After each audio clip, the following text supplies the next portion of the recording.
আশা করছি আপনারা সবাই ভালো আছেন, ভালোর দলে আছেন। আমিও ভালো আছি আর ভালোর দলে আছি। নতুন একটা ঘটনায় যাব এবং এই ঘটনাটি যিনি পাঠিয়েছেন, ঘটনার শুরুতেই লিখেছেন ৩৩৩ নাম্বার রুমের রহস্য। পাঠিয়েছেন খালিদ মাহমুদ। আসসালামু আলাইকুম রাসেল ভাই, আমি জানি আপনি সর্বদা ভালো এবং শুভ শক্তির পক্ষে, আর সেই ইতিবাচক বলয় থেকে কেউ অন্তত একা বা খারাপ থাকতে পারে না।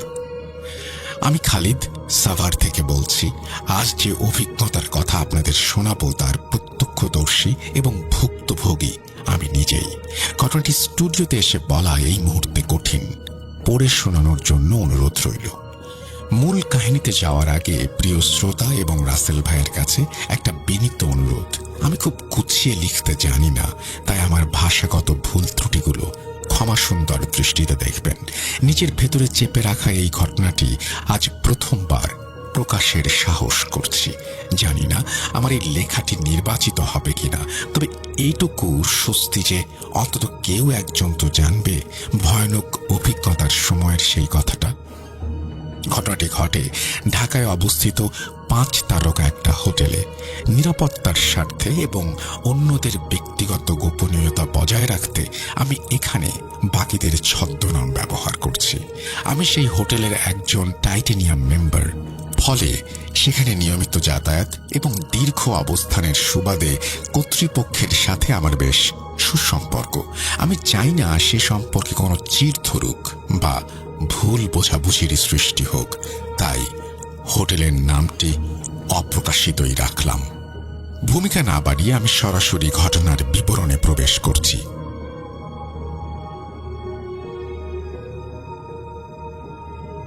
টানা 3য় দিনের মতো ঘুম নেই। ফজরের আজান শুনে অনেক সময় পেরিয়ে গেছে, অথচ চোখের পাতা এক করা হয়নি। শীতের প্রকোপ ভালোভাবে অনুভূত হচ্ছে, শরীরে একটা অদ্ভুত ক্লান্তি। একটু চোখ বন্ধ করতে চেষ্টা করলাম, কিন্তু ঠিক তখনই ফোনে কল এলো আরিফ ভাইয়ের।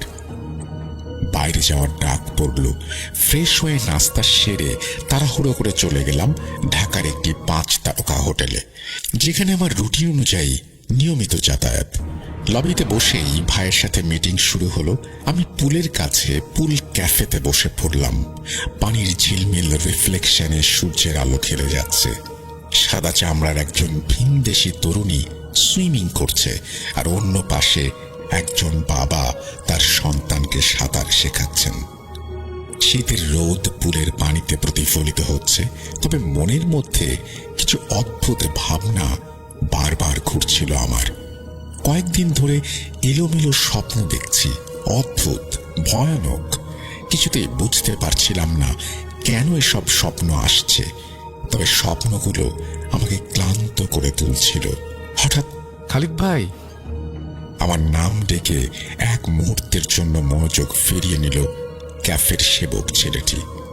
এখানে এলে নিয়মিতই আমার খোঁজ খবর নেয়। কেমন আছেন আপনি? হাসি মুখে জিজ্ঞেস করলো। তার হাসি দেখে মনটা ভালো হয়ে গেল। কিছু সময় তার সাথে গল্প করলাম। তারপর আরিফ ভাই এলে, ক্লায়েন্টদের নিয়ে মিটিংয়ে বসলাম। মিটিং শেষ হতে হতে সন্ধ্যা হয়ে এলো। ক্লায়েন্টদের বিদায় দিয়ে আরিফ ভাইয়ের সাথে বসে শেষ পর্যন্ত সিদ্ধান্ত নিলাম আজ রাতে হোটেলেই থাকব। ৩৩৩ নাম্বার রুম দেয়া হলো আমাকে। রাতের খাবার শেষ করে আরিফ ভাইকে বিদায় দিয়ে রুমে ফিরলাম। শহরের ব্যস্ততা থেকে দূরে কোথাও মনের ভেতরে এক গভীর বিষণ্ণতা দানা বাঁধছিল। গান শুনতে শুনতে কখন যে ক্লান্তিতে চোখ জোড়া লেগে গিয়েছিল টের পাইনি। হঠাৎ গভীর রাতে ঘুমটা ভেঙে গেল। চোখ খুলতেই দেখি পুরো ঘর ঘুটঘুটে অন্ধকার, অথচ আমার স্পষ্ট মনে আছে আমি লাইট নেভাইনি।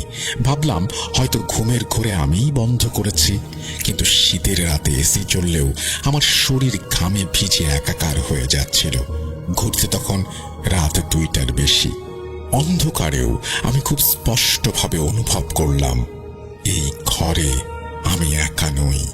কেউ একজন অতি সন্নিকটে নিঃশ্বাস ফেলছে। মনের ভুল ভেবে চোখ বন্ধ করে ঘুমানোর চেষ্টা করলাম, কিন্তু সেই অস্তিত্বের উপস্থিতি যেন আরো প্রকট হয়ে উঠল। আমি এবার চোখ খুলে তাকালাম। জানালার পর্দার ফাঁক দিয়ে রাস্তার বিলবোর্ডের হালকা ঝাপসা আলো রুমে আসছিল।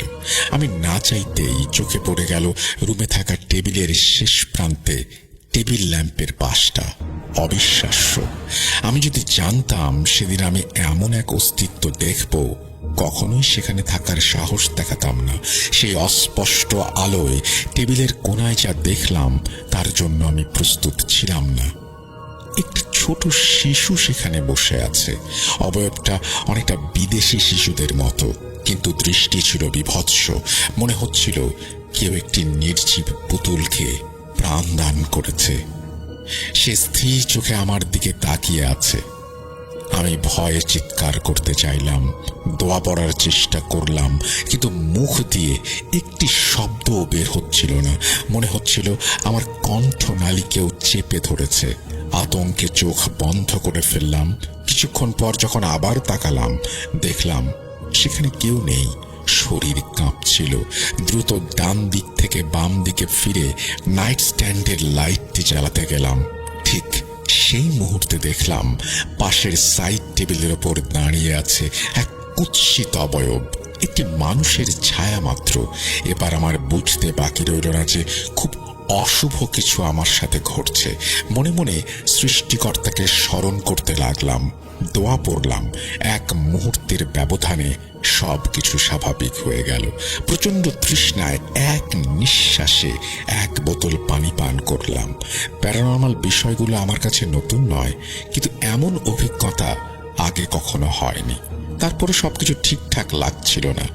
সবকিছু স্বপ্ন ছিল নাকি বাস্তব ভাবতে ভাবতে শুনলাম বাইরে এক রুম থেকে লন্ড্রি ম্যানের আওয়াজ আসছে।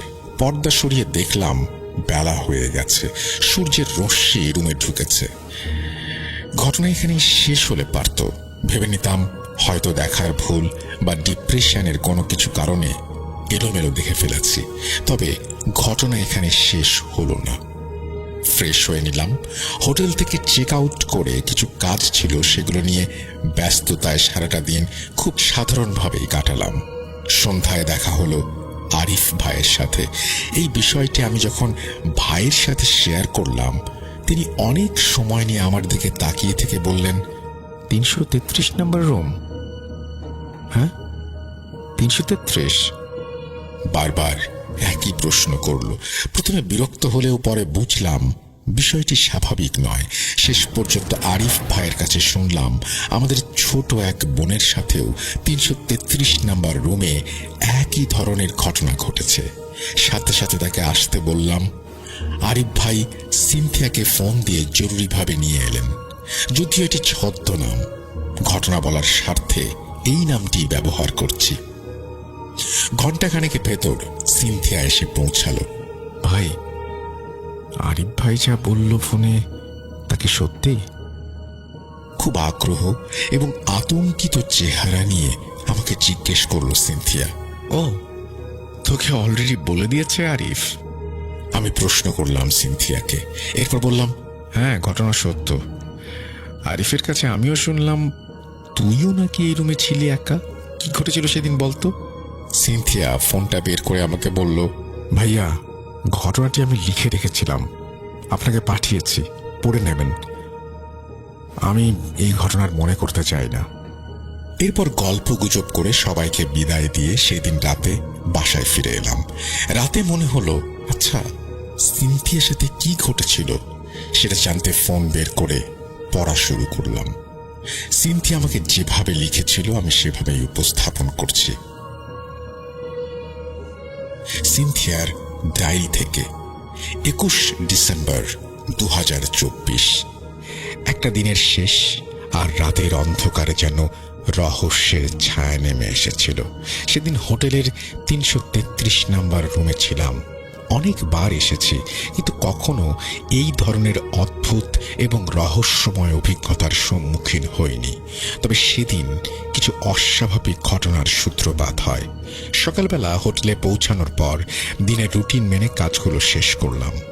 মিটিংগুলো, ফোন কলগুলো সবকিছু শেষ করে যখন রাত 12টা বাজল, তখন ক্লান্ত হয়ে পড়েছিলাম। চোখে প্রচণ্ড ঘুম। একটু পরেই ঘুমের অস্বস্তি অনুভব করায় 12:24 ফোনের রিং শুনি। আমার এক আন্টি ফোন করেছে।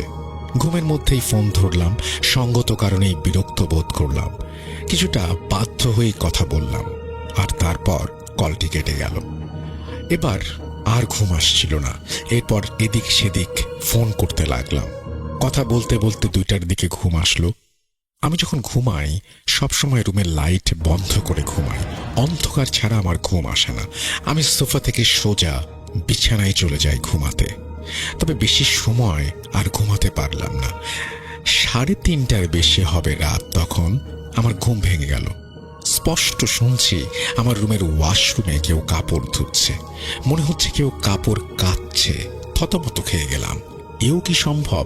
তখনও প্যারানর্মাল কিছু হতে পারে মাথায় আসেনি। প্রথমে আমি ভাবলাম যে আমার আশেপাশে হয়তো কোনো রুমে এরকম ঘটনা ঘটছে, তবে শব্দটা স্পষ্ট আমার রুম থেকেই আসছিল। উঠে ওয়াশরুমের দিকে যেতেই শব্দটা ধীরে ধীরে বন্ধ হয়ে গেল। লাইট জ্বালিয়ে দেখলাম ওয়াশরুমের ফ্লোরে কিছুই নেই। এরপর ওয়াশরুম থেকে বের হয়ে লাইট অফ করে বিছানায় গেলাম। ভাবলাম ভুল শুনেছি। শুয়ে একাত ওকাত করছিলাম, এর মধ্যে ডান কাত হয়ে শুলাম। অনুভব করলাম আমার পাশেই কেউ একজন বাঁ কাত হয়ে শুয়ে আছে। আমি প্রথমে আতঙ্কিত হইনি। এমন ভুলভাল অনুভূতি এর আগেও হয়েছে, তবে এবার যখন ভালোভাবে খেয়াল করলাম, নিঃশ্বাস ফেললে যেমনটা অনুভূত হয় তেমন অনুভূতি হচ্ছিল। এবার একটু ভয় কাজ করা শুরু করলো। সাথে সাথে ঘুরেই দেখলাম 2টা চোখ বড় বড় আমার দিকে তাকিয়ে আছে, তবে আমার পাশে না, ঠিক দরজার পাশে থাকা ওয়াশরুমের দরজার দিকে উঁকি দিয়ে। প্রথমবার যখন এই অনুভূতি হলো, এটা যা ঘটছে সেটা যে বাস্তব, এটা আমি কল্পনাও করিনি। ভাবছি ভুল দেখেছি। আমি নিঃশ্বাস বন্ধ করে ফেললাম। আমি আবার ভাবলাম এটিও হতে পারে আমার পুরোটাই মনের ভ্রান্তি, কিন্তু অদ্ভুতভাবে আমার চোখ বন্ধ করে আমি আবার খুলতেই দেখলাম কোনো কিছুর উপস্থিতি নেই। রুমে শূন্যতা। ভয় আমাকে ঘিরে ধরল, কিন্তু সেই সময়েই আমার ফোন হাতে নিয়ে সময় দেখলাম 3:46।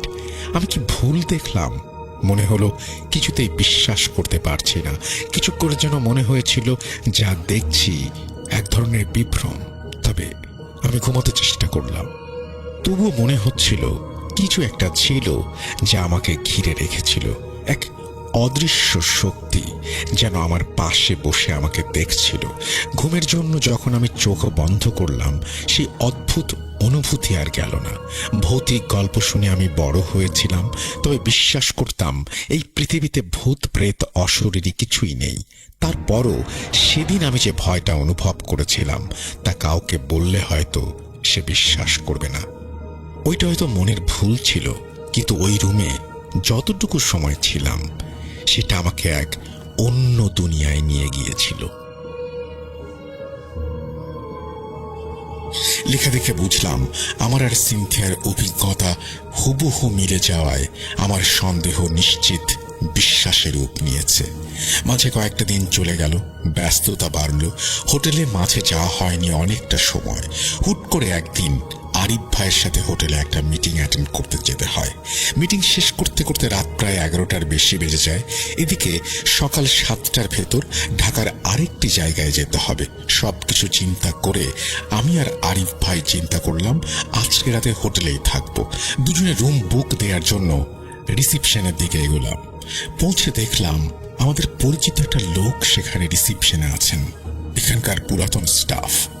রেগুলার যাতায়াতের কারণে তার সাথেও ভালো সম্পর্ক গড়ে উঠেছে। সে রুম বুক দিতে এবং কার্ড রেডি করতে থাকে।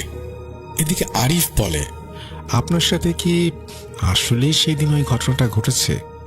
আমার কেন যেন বিশ্বাস হয় না এই জায়গার মতো একটা স্থানে এরকম ঘটনা ঘটতে পারে। আমি হাসি দিয়ে বলে উঠলাম, তাহলে আপনি একদিন থেকে দেখেন কি হয়, সেই অভিজ্ঞতা অর্জন করেন। আরিফ ভাই বলল, আচ্ছা, এই রিসিপশনের এই লোকটাকে জিজ্ঞেস করি তো, তিনি এরকম কোনো ঘটনা শুনেছেন কিনা। এর মধ্যেই রুমের কার্ড নিয়ে আমাদের দিকে এগিয়ে আসলো রিসিপশনের লোকটা। আরিফ ভাই জিজ্ঞেস করলেন, আপনাদের এখানে 333 নম্বর রুমে কোনো প্যারানর্মাল ঘটনা ঘটেছে আগে পরে? লোকটা বললেন, না তো স্যার। কোনো সমস্যা হচ্ছে স্যার? আরিফ ভাই জবাব দিতে যাবেন, তখন আমি বলে উঠলাম, না, তেমন কিছু না। রিসেপশনের লোকটা এবার আমার দিকে একবার তাকাচ্ছেন, আবার পাশে থাকা তার কার্ডের দিকে তাকাচ্ছেন। আরিফ ভাই কার্ডটা হাত নিয়ে দেখলেন 333 নম্বর রুমের কার্ড। আমাকেও দেখালেন। দেখার সাথে সাথে বুকের মধ্যে ঝিলিক দিয়ে উঠল। আরিফ ভাই কিছুটা চ্যালেঞ্জের সুরেই বললেন, চলেন তো আজ দেখি কি হয়। আমি মাথা নেড়ে সায় দিলাম। কথা বলার মতো শক্তি পাচ্ছিলাম না, কি বলবো সেটাও বুঝে উঠতে পারছিলাম না। আরিফের সাথে লিফটে উঠে সেকেন্ড ফ্লোরে গিয়ে রুমে প্রবেশ করলাম। কার্ড পাঞ্চ করতেই দরজা খুলে গেল। ভেতরে লাইট জ্বালালাম। রুমে ঢোকার পর থেকেই আমার শরীর ভারী হতে শুরু করলো। আমি সোফায় বসে হঠাৎ মনের অজান্তেই বলে উঠলাম, রুমে কেউ থেকে থাকলে আমাদের জানান, আমরা আপনার ক্ষতি করতে আসিনি। কেন এই কথাটা বললাম আমি নিজেও জানি না। কথাটা শেষ হওয়া মাত্রই ধপ করে রুমের লাইট নিভে গেল। ফোনের আলোতে দেখলাম আরিফ ভাই ভয়ে কুঁকড়ে আমার পাশে এসে দাঁড়িয়েছেন। 1 মিনিট পর লাইট ফিরে আসতে আমি বললাম, আপনারা কি চান আমরা চলে যাই? মুহূর্তের মধ্যে ড্রেসিং টেবিলের উপরে রাখা পানির বোতলটি ছিটকে গিয়ে সাইড টেবিলে পড়ল এবং আবার লাইট বন্ধ হয়ে গেল। আমরা আর এক মুহূর্ত দেরি না করে করিডোরে বেরিয়ে এলাম। দেখলাম করিডোরের সব লাইট জ্বলছে, শুধু আমাদের রুমটি অন্ধকারে ডুবে আছে। রুম সার্ভিসের এক কর্মীকে ডেকে লাইট চেক করালাম, কিন্তু সে কোনো ত্রুটি খুঁজে পেল না।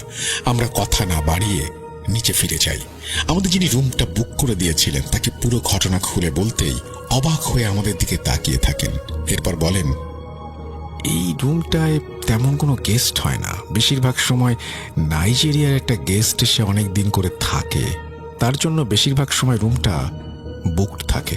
আপনাদের রুমটা পাল্টে দিচ্ছি স্যার, আর আমি বিষয়টা নিয়ে কথা বলবো। সেদিন রাতে সেখানে আমরা থাকি না, বাসায় ফিরে আসি।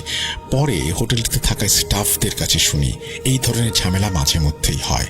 তারাও অনেক কিছু দেখে, তাদের কাছ থেকেও অনেক কিছু শুনি। আজ আর লম্বা করব না, অন্য একদিন সকল ঘটনা পাঠাবো। কিন্তু সেই রুম নাম্বার 333-এ অদৃশ্য কিছু ছিল। আমরা কি ভুল বুঝেছিলাম, নাকি পৃথিবীর কাছে কিছু রহস্য এমনও আছে যা উন্মোচিত হবে না? এখনো সেই রাতের স্মৃতি ফিরে আসলে মনে হয় সেটা কেবল আমার এক ভয়ের কল্পনা ছিল না, এটা ছিল সেই অদৃশ্য উপস্থিতি। কাউকে বললে কখনো বিশ্বাস করবে কিনা সেটা নিয়েও চিন্তা হয়। অভিজ্ঞতার 1 বছর পর এই ঘটনাটি আপনাকে পাঠালাম। জানি না সেই রুমের রহস্য কোনোদিন উন্মোচিত হবে কিনা, তবে সেই রাতের স্মৃতি আজও আমাকে শিহরিত করে। ভূত.com-এর জন্য অনেক শুভকামনা রইল। পরের বার অন্য কোনো অভিজ্ঞতার কথা লিখব। আসসালামু আলাইকুম, Khaled Mahmud. Thank you so much Khalid, আপনি ঘটনাটি পাঠিয়েছেন, আপনাকে অসংখ্য ধন্যবাদ। এবং আপনি বলছিলেন যে আপনি ভালো লিখতে পারেন না, কিন্তু আমার আপনার লেখা পড়ে কিন্তু ভালোই লাগলো। আশা করছি ভবিষ্যতেও আপনি লিখবেন, আমাদেরকে ঘটনা পাঠাবেন। আমরা চলে যাব আমাদের পরবর্তী ঘটনায়।